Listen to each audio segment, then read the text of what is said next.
I'm thrilled to share this conversation with you. It is an important topic. We're talking to Stephanie Buckley, who is an alternative pain management coach. She specializes in helping women living with chronic pain return to the physical activities they love. She supports women along their journey in taking their power back from pain. We talk a lot about the narratives we have around pain, and she weaves her own personal experience as a patient along with 6+ years of clinical experience as a physical therapist. She's also armed with a bachelor's in science, physiology, pharmacology, a master's in physical therapy, and she has created her own approach to pain management based on her knowledge of pain neuroscience, clinical experience, and her own personal experience. And she truly believes that when it comes to long-lasting change in the realm of chronic pain, we have to dive deep physically, mentally, emotionally, and spiritually. So this is a good one. You don't want to miss. Welcome to Season 5 of the Wellness as a Way of Life podcast, the less is more source of wellness, knowledge, wisdom, and inspiration for female leaders and founders. Here, we teach you why not all wellness trends are for you, how to figure out which ones are, and how to best adapt them for your own personal wellness toolbox. Ultimately, we need to know how to integrate your wellness practices so fully that they become to feel like brushing your teeth, a foundational part of who you are and not a check mark on your to-do list. I'm your host, Megan Swan, creator of the Wellness as a Way of Life community and the Sustainable Integrated Wellness Approach. I have more than a decade of experience in the wellness industry and on my own personal journey, learning how to tune into and trust my intuition and drown out all the noise. As a certified health coach, detoxification expert, plant-based chef, yoga teacher, and consultant, I will help you distill down the information overload and feel more confident and at ease in your own skin. Welcome, Stephanie. I'm so excited for this conversation. I know that you have such a depth of knowledge and wisdom when it comes to everything pain management and healing and recovery. And I know you're going to enlighten us so much. So why don't you start by introducing yourself just a little bit, like what is your personal journey to becoming an alternative pain management coach? Yeah, well, first off, Megan, thank you so much for having me. I've been very excited.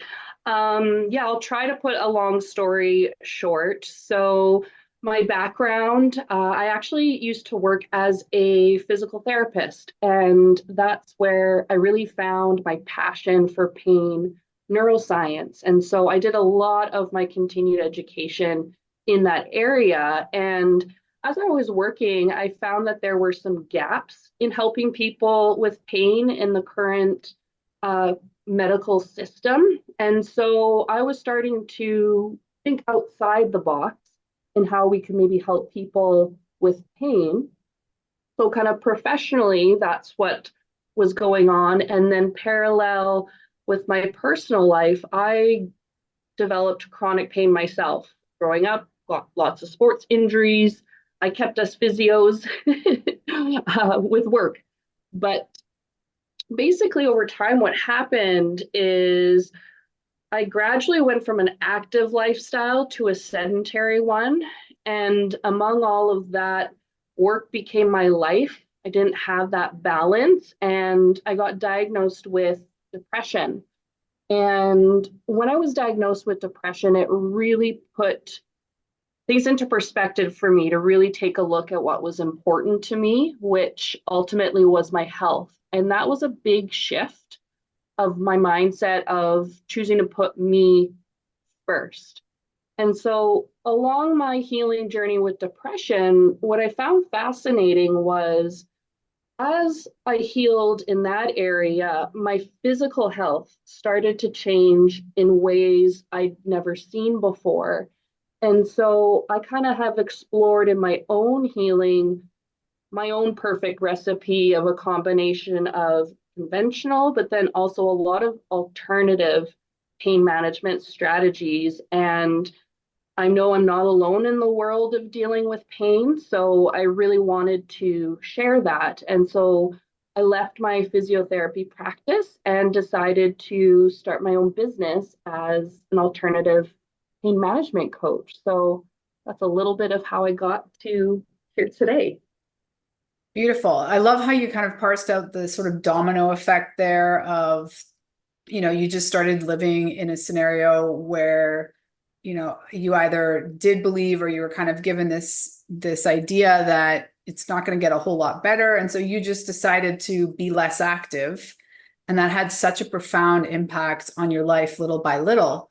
And I would love to know for you, like at what point, or, was it a conscious decision that you just stopped participating in sports, let's say, or was it something where the story you were telling yourself was making you see it differently and then gradually over time it shifted? And I love, by the way, that you started, because I think lots of people, when we think we're talking about chronic pain, they think like elderly people or people like way further along in life. And I think it's really common as children and even teenagers to get these sort of hardcore injuries and never really have them dealt with properly, or really like develop these stories so early on that we never quite get out of the narrative and fully find joy and mobility again.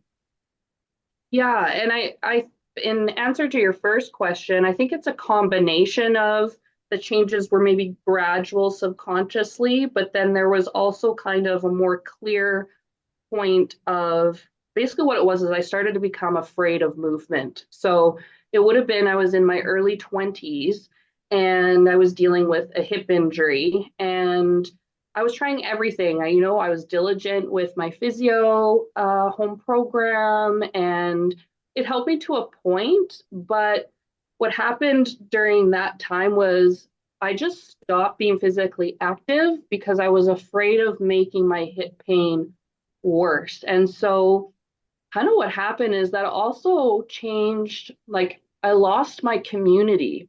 Being active, I was more in sport. For me, soccer was my sport, but I enjoyed lots of sports. And so that was kind of my network in how I would spend time with people. It was also a big part of my identity in that that's how I was physically active. That's where I felt confident, built my self esteem. And so there were lots of layers there that then got affected. And at the time, I wouldn't have thought or defined that I had chronic pain. And I think that that might be common for a lot of people. Just as you said, chronic pain, we kind of think of maybe elderly or certain conditions, perhaps like fibromyalgia or something like that, which isn't age dependent.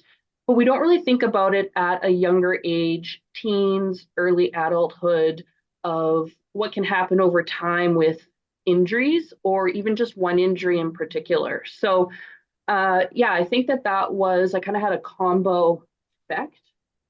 And then certainly what stopped me from being active was my fear. And it took a lot to actually recognize that fear and find the tools to help me through that.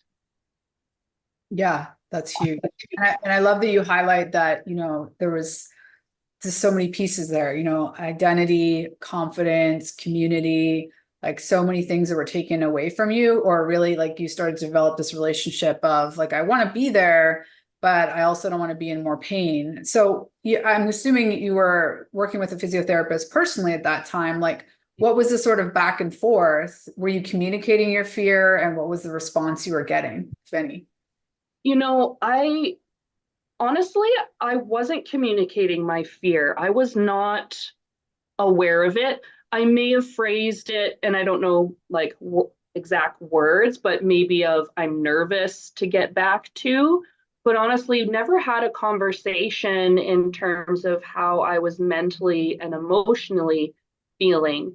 I did reach a point where I was able to get back to soccer, played one game, and then it flared the next week just in my own training. So there wasn't that conversation of that mental and emotional aspect. And I say at that time, I knew I was afraid, but honestly, not really. I didn't know how deep that fear went. And so I essentially stopped playing sports. I'd always be nervous for social activities that involved physical activity. As an example, I remember I went on a hike with some girlfriends, and I was just in my head worrying about my pain. Like, okay, is this going to do me in? Am I going to get worse? I kind of feel it. And so instead of being able to be fully present and enjoy that hike, I did have fun because you got to visit, right? But then there was this whole other underlying story and experience that was going on. And so eventually I kind of stopped doing those things, or I would go, but my pain would get in the way and felt like I couldn't get like the full experience. Yeah. So even as your work as a professional or as a patient, what was your experience in general with, tools that you had, or was it just completely off the table, the psychosomatic piece of pain? Were you as a practitioner asking patients like how are they emotionally feeling about this, or it's just like very much kept to sort of like the physical treatment? In terms of, so what I will say firstly is in our education as a physical therapist, we are taught about the importance of that psychological aspect. So at the time when I went to school, it was referred to as the biopsychosocial model. In other words, in order to help people recover or heal from injury, we need to address it physically. So that's the bio aspect of biopsychosocial, but then also the psychology and our environment. So that could be social, that could be your direct environment. And I think it's great we're taught that, but where one piece is lacking in the education is as new grads of physiotherapy in our school, we're not provided with tools on how to help our clients address those other factors. So I think that that's a big place of where the profession can grow. And I also just want to say, like, I'm not putting down on physiotherapy or any other type of what may be turned a more conventional treatment or therapy like chiro, massage, dry needling. I mean, there's a whole host of them, and they all played a role in my healing and helped. I just found I needed more for kind of those areas that weren't being addressed. So, yeah, I didn't dive deep into the mental and emotional aspect of my injury while as a patient myself. In terms of when I was working as a physio, I'd say one of the gifts that depression did give me was being able to actually see how mental health greatly affects a person's ability to heal from a physical injury. So I had a much better understanding if someone came in and said, you know what, I've changed my meds, I didn't do my home program. Like that's the common thing, right? People feel so bad they didn't do their home exercise program. And so it became more of a shift of, hey, don't worry about it. How can we give you tools as you're going through this med change so then you can get back to that program, or we change it and it evolves from there. So I made that transition in my care in terms of treatment planning, but given the time we get, we can only go so far. So I feel what lacks is the time. And that's just how our model is right now, right? Is there's limited time with practitioners. Physios are fortunate in that we get to spend more time with our patients in comparison to a family doctor. But that was one of the big gaps is in order to truly heal, we have to dive deep, not just physically, but mentally, emotionally, and even spiritually. So it goes a lot deeper than, oh, I injured my hamstrings and I have to do this stretch. That works for some people, but if there are recurring, flares, we got to look deeper. Yeah. I love everything that you're saying, and I completely agree and acknowledge, it's really important that we have, multi-layered treatment options, like it's not one solution or one sort of scenario that works for absolutely everybody. It's really feeling a little bit more open and free to consider, layering alternative things with the classical physiotherapy, for example. I'd love to know, like, at what point for you did you even sort of realize that there's like a story that you were telling yourself about, that you can't play soccer, let's say? Yeah, so I had a few aha moments. So the first big aha moment I had was realizing the pain I was experiencing didn't mean injury or re-injury. It was actually my nervous system was on extra high alert and trying to protect me from future injury because it remembers. That's what's really neat about the nervous system is, it goes, remember last time when we did this, it wasn't so good.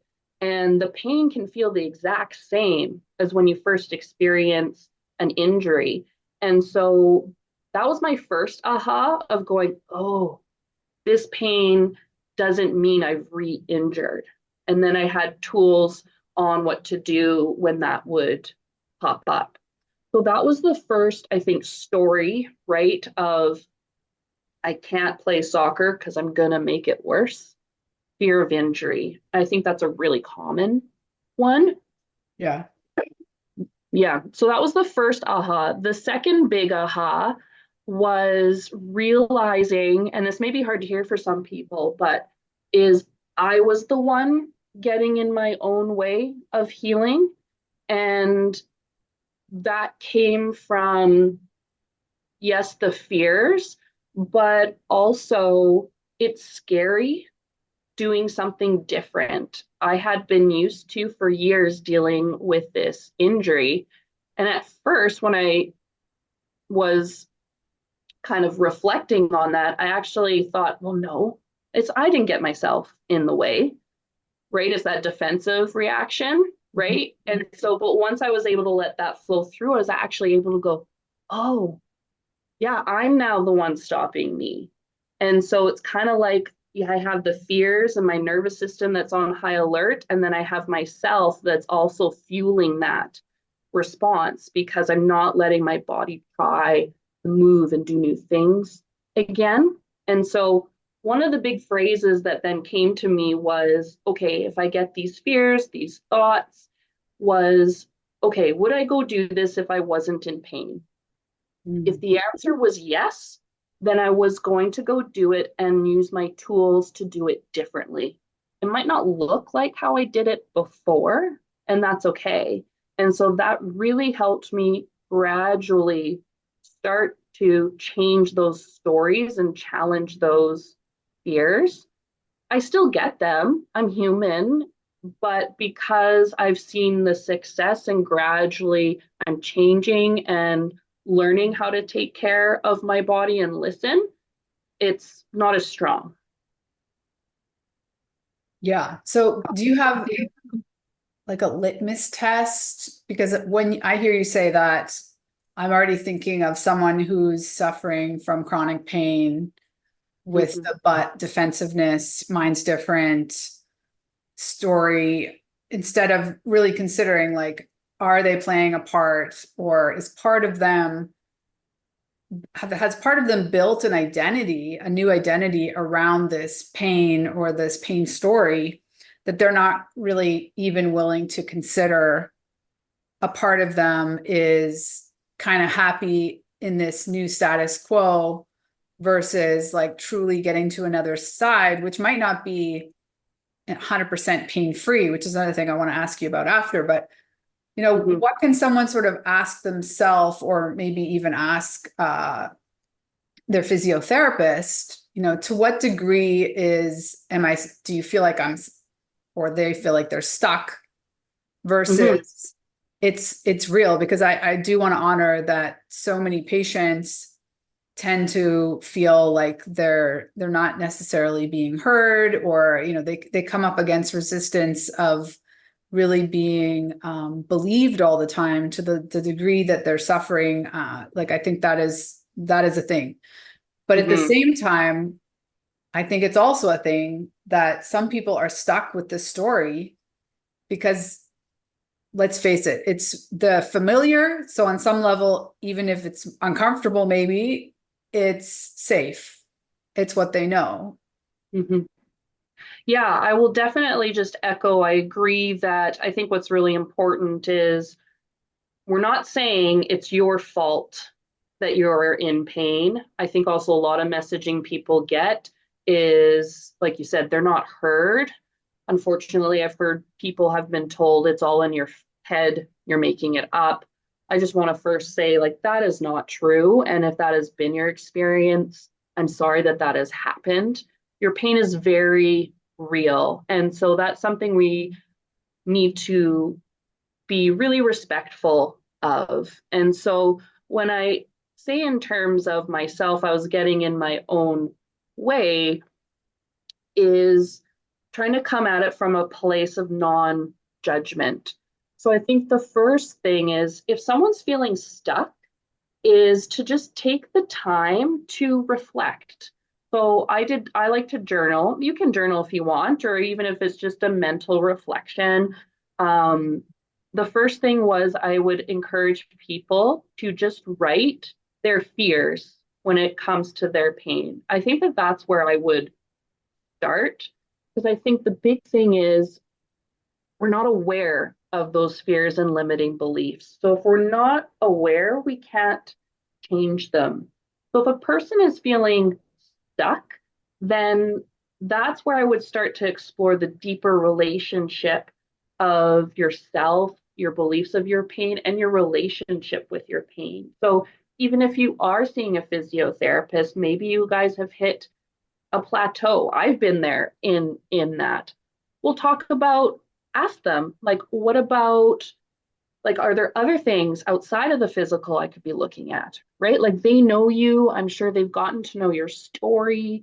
And so that can start to introduce a new way of adding to your plan and kind of shifting our perspective and mindset on what recovery and healing can look like. So that's kind of where I would encourage people to start and be gentle, be kind with yourself. It's not a reflection of who you are if you've been dealing with pain for X amount of time. It's just been your experience and you can change it. Yeah, I love everything you said there.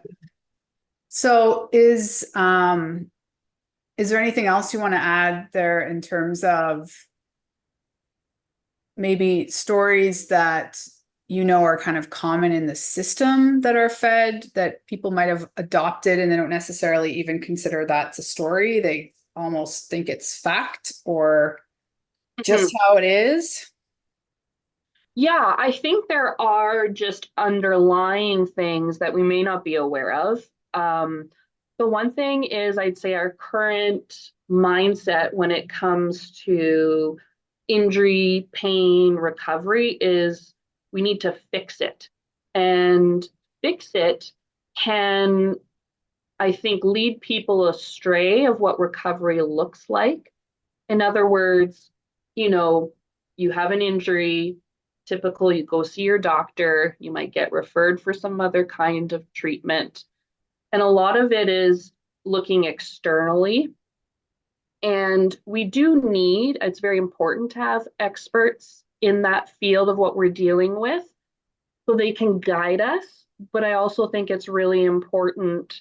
I think what would be different that we're not aware of is looking at all those other pieces we've been talking about. And so the relationship of ourself with pain, how do we treat ourselves when we're in pain? I know myself when I started doing this work, I was so mean to myself. And so I think that that's kind of what would maybe be different in terms of the current system. The other one, which this could be a whole topic in and of itself, which I won't go into, but the message of no pain, no gain. And I know for myself, growing up playing soccer and in the athlete kind of world or sport world, it's valued if you experience pain in terms of you're pushing yourself as hard as you possibly can. Like I remember we'd be comparing bruises on our knees from slide tackles. Like that was just the mentality, and that didn't help me Yeah, in terms of so healing. problematic. I can relate from the yoga world where there's a lot of dogma around, the wisdom that you can potentially gain from sitting in discomfort.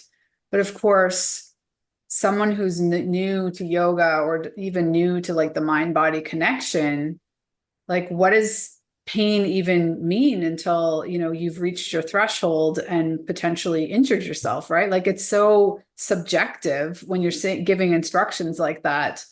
And so from my perspective, like problematic at the very least, dangerous. Mhm.